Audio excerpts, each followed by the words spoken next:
जय जगन्नाथ सांग मैंने आपण मानक मु पूरी सहित आलू तरकारी रेसिपी देखी मु अध किलो अटारे स्वाद अनुसार लुण तेल देकी भल मिक्स करदेली पानी देकी दली दबा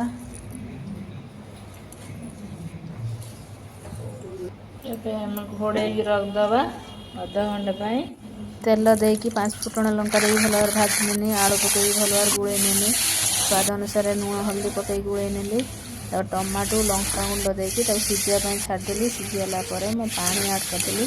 पानी आड कर सारा घोड़े 10 मिनट छाड़देली एवं आमर आलू सब सीझी जापर धनिया पत्र आड कर तरकारी रेडी है जो दलिकी रखी पूरी करने गोल गोल करली तेल दे गुड़े गोटे पर गोटे बेलिकी पूरी बनईली देखु पूरीटी आमर गोटे गोटे फुलीगला केमती फुली आ मो भिडियोटी केमती लगिला निश्चित जनइबे लाइक शेयर सब्सक्राइब करेंगे आ लुकटा देखंतु पूरी आलू तरकारी लुकटा निश्चित जनइबे केमती देखा जाउची लुकटा। जय जगन्नाथ।